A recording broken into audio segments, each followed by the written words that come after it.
Art Williams has spoken to many business groups throughout the years. The following speech was delivered to the 1987 National Religious Broadcaster Convention and has become a classic example of Art's philosophy on winning in business. It is simply entitled, Do It.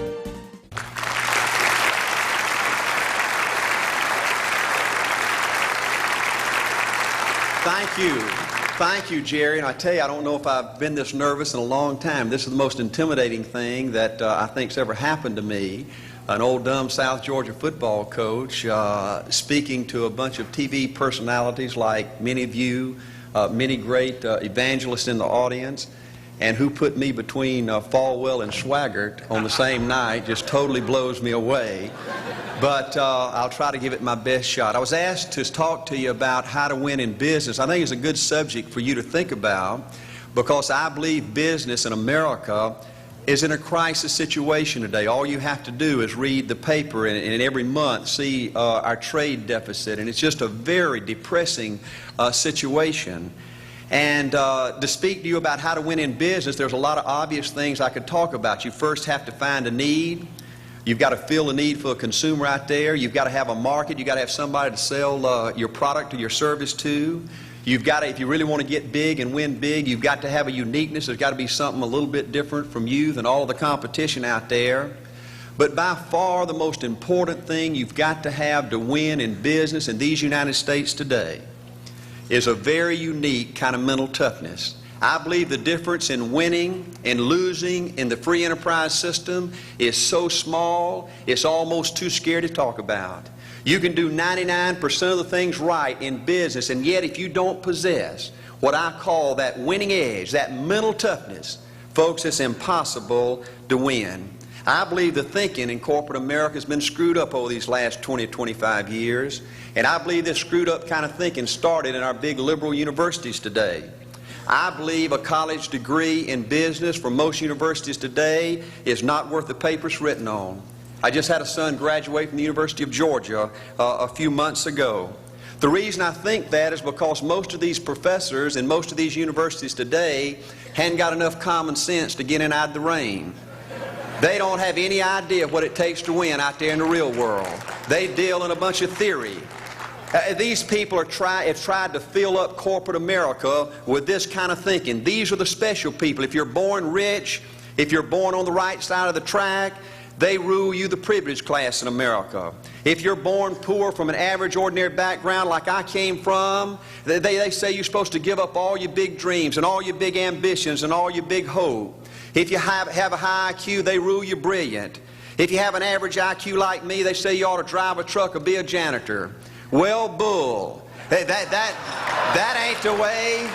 That ain't the way it is, and that ain't the way it ever was. They ain't nobody ever designed a test, nor will they design a test that can measure the heart of a man or a woman. The things that are unique to winning in business in America today are not outside artificial things like IQs, college board scores, college degrees, and stuff like that. The key to winning in these United States is what's inside a person.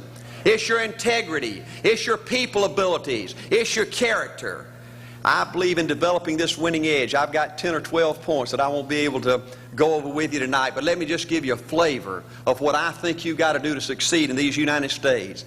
Number one, you've got to get excited.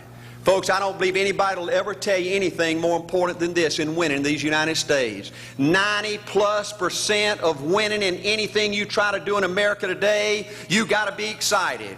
People in America won't follow or believe in a negative, dull, disillusioned, frustrated, dadgum crybaby. People want people that are positive and excited and enthusiastic and tough. The greatest definition I ever heard, I thought about this 10 million times when I wanted to quit along the way of a winner. This guy said almost everybody in America can stay excited for 2 or 3 months. A few people can stay excited for 2 or 3 years. But a winner will stay excited for 30 years or ever how long it takes to win. Another key to building this winning edge and this mental toughness is you've got to become a dreamer again. You know, I'm a Methodist, and we just changed ministers a few weeks ago, and our new minister came in, and the church was just packed. And the first thing he says, well, it looks like everybody came out to see the monkey perform. And the second thing out of his mouth, he said, for a church to be a great church, you got to have a dream. If you don't have a dream, you're dead. And boy, I sat up and I said, man, me and this guy are going to get along good because he knows what he's talking about. See, folks, I believe in order to win, you got to feel good about yourself. I was coaching football for 7 years back in Georgia, and I had a paddle in my coaching office, and it was about this thick and this long. And in the fat end, I had little holes bored in it so you could really get some speed and blister their little butt, you know, when they misbehaved. And I had a rule on my football team that if any kid said, I can't, if any football player heard one of my football players said, I can't, he got to bring him in the coach's office and give him 3 licks. And it took me about a month to get all that thinking out of my players every year, you know, and I'd have football players knock on my door at recess and at lunch and after school. And he said, Coach, he said it. Coach, he said it. And I'd make that kid bend over, and I'd give that other kid the board. He'd bust him 3 times. And folks, it didn't take long. You couldn't create a word game to get one of my kids to say, I can't. Bring it home a little bit more personal. When April and little Art were just this little and could understand words, every time they said, I can't, I made them do 3 push-ups. Folks, there ain't nothing you can't do in America if you want to bad enough. Another key in building this winning edge is, folks, you got to stand for something. People in America, the good people in America, are fed up with these dadgum fence sitters and mealy mouths. Corporate America has an especially black eye in business today. Most people in America think you can't find a company. They think you can't find a salesperson that'll tell you like it is and stand behind their word. They think these companies will sell anything, say anything, just to make a sale, just to make a profit. Well, you know what? Folks, if you want to win in the free enterprise system in America today, you got to stand for something. And another point, thank you, is yes, you're going to be controversial. Folks, if you want to win in these United States today, just get ready. You're going to be controversial. The only way not to be controversial is to be average and ordinary. They just call me anything but average and ordinary. Now, I know some of you might say, well, you know, I don't think I like Art Williams. You know, he sounds like an old tough butt to me. Well, folks, I'm telling you, you can be good and tough at the same time. I bet nobody's ever talked to a religious broadcaster like that.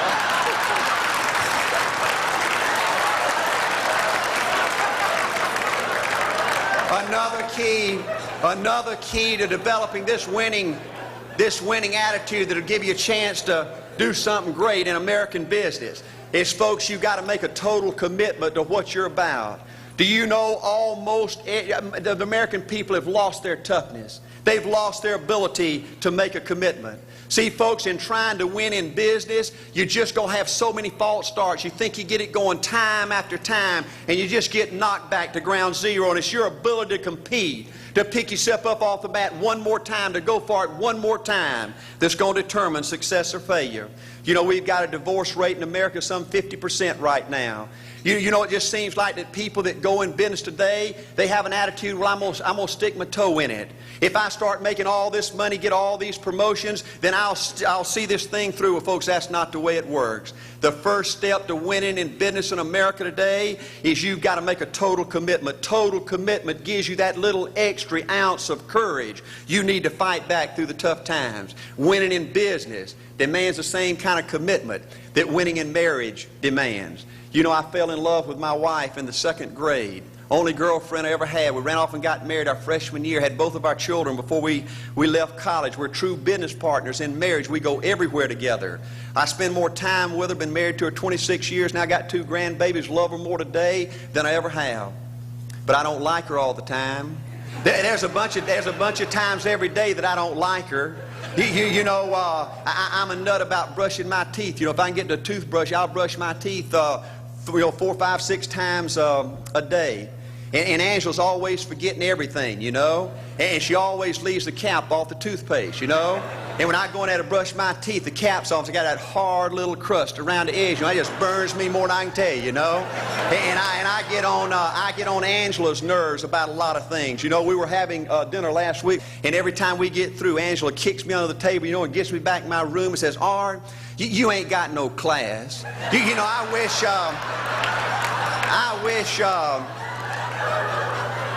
wish, Art, you could learn to eat with your mouth closed, you know. But see, folks, if you want to win in business, everything's not going to work out like you want it to, but you got to be committed. I want to have great kids. I want to have a wonderful relationship. I want to have tremendous grandbabies. Another key in building this winning edge in business is you've got to learn to treat people good. Another thing that these universities pollute America, corporations with, is this attitude: you better not get to know your employees. You better not become friends or get to know the spouse or the children of your employees, because you might have to fire them, you might have to reassign them. And if you're close friends, you can't manage people in a tough-minded way. Bull. Folks, the only way to manage people and get the most out of people is treat them good. Learn to love them and care about them. Yes, it hurts from time to time, but it's the only way. You know, everybody you work with in business, you've got to look at them and pretend there's a flashing sign on their chest. And everybody's asking you, make me feel special. Make me feel important. Say something good to me. I want to be somebody. Another key of winning in business in America today is, folks, you've got to establish the right kind of priorities. First company I went with 15 years ago was ITT. When I was out there struggling, dying every day, wanting to quit and go back in coaching 1,000 times, my first heroes in this business were vice presidents at ITT making $40,000 or $50,000 a year. And I said, man, if I could ever get to be that kind of person, it'd be a dream come true. I couldn't want any more out of life. A few years later, I earned the right to get promotions to that level and found so many of my heroes in business, their personal lives were a disaster. They were alcoholics and divorced 3 and 4 and 5 times. I just read an article by the author of In Search of Excellence, and I saw where he says, I can't find evidence of any successful business person in America that's not tunnel vision, that just doesn't give everything to business. Folks, I said back then, 15 years ago, that if that's the price you've got to pay to win in business, it's not worth it. 15 years later, a multimillionaire. Folks, I can stand and preach to you that you can't separate your personal life from your business life. God's got to come first. Your family's got to come second. And business has got to come third. And I believe if you have a lousy spiritual life and a lousy personal life, long range, it's going to be devastating to your business. Another thing in building this winning attitude.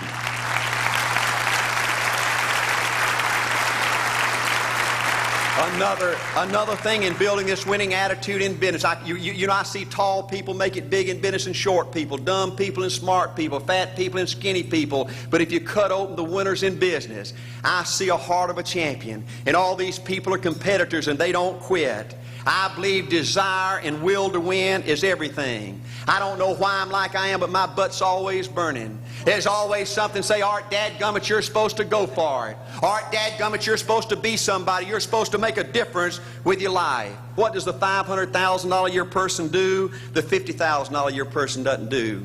You look at the outside and study those two individuals, everything seems to be the same. They both are the same sex, they both are the same age, they have the same training, the same positions, the same contract, the same fringe benefits. They both are successful, they work hard, they're good family people, make tough commitments. But what's the difference? What does the $500,000 a year person do? The $50,000 a year person doesn't do. He pays the price and a little bit more. He works hard and a little bit more. He's loyal to the company and a little bit more. He believes in a little bit more. He makes money and a little bit more. He saves money and a little bit more. If you want to win in these United States, you got to be tough and you can't quit.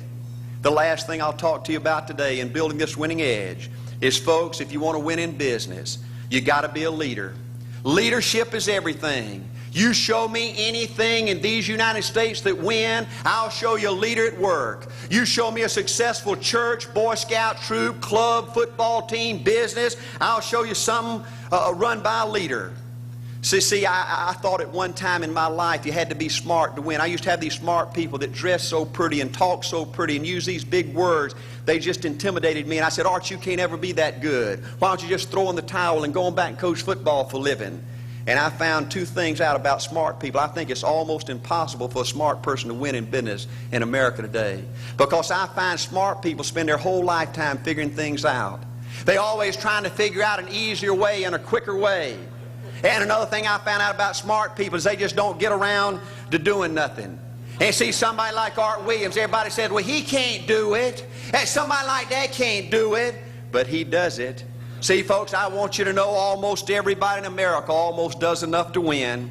They almost get there. They almost are over the hump. They almost have it going. They almost, in everything they do, almost is a way of life to almost everybody in America. But the winners do it. What do? They do whatever it takes to get the job done. They do it and do it and do it and do it and do it until the job gets done. And then they talk about how great it is to be somebody they're proud of. We need leaders in America who can do it. If you want to become somebody, do it. If you want to go in business for yourself, do it. If you want to become financially independent, do it.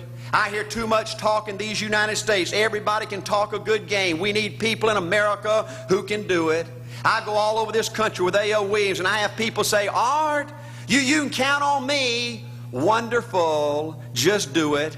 Art, I guarantee you this is my last stop. I'm going to win now. Super duper. Just do it. Art, if I could just have one good month and get the ball going, I know I could make it big. Super. Just do it. Art, if I could just pay off this debt, I could really go. Great. Just do it. Art, if I could just sell my house. Do it. But houses ain't selling. Do it anyway. Art, I'm not making any money. What can I do? You just do it. Do what, Art? You do it and do it and do it. Art, I guarantee I'm going to win this contest. Super duper. Just do it. Art, I'm over the hump now. Watch my smoke. Great. Just do it. Art, I want to make it so bad I can taste it. What I do? You just do it. Art, I'm a vice president now. Can I quit doing it? No. Art, I don't know if I can keep on keeping on. I'm really hurting. What I do? You just do it. Do what, Art? You do it and do it and do it. Art, all my life I wanted to be somebody important. Well, what do it then? Art, I'm going to save money so I don't have to go through this again. Great. Just do it. Art, I don't feel like I've had enough training. What I do? You just do it. Art, my manager don't give me no help. What I do? You just do it. Art, you don't understand. I was Mr. Everything at my former company. You don't mean I have to start off down at the bottom and do it, do you? Yep, you really got to do it. Art, what's the primary difference between winners and losers? The winners do it. They do it and do it and do it and do it until the job gets done. And then they talk about how great it is to finally have achieved something unique. And how glad they are that they didn't quit like everybody else. And how wonderful it is to finally be somebody they're proud of and make a difference with their life. Thank you.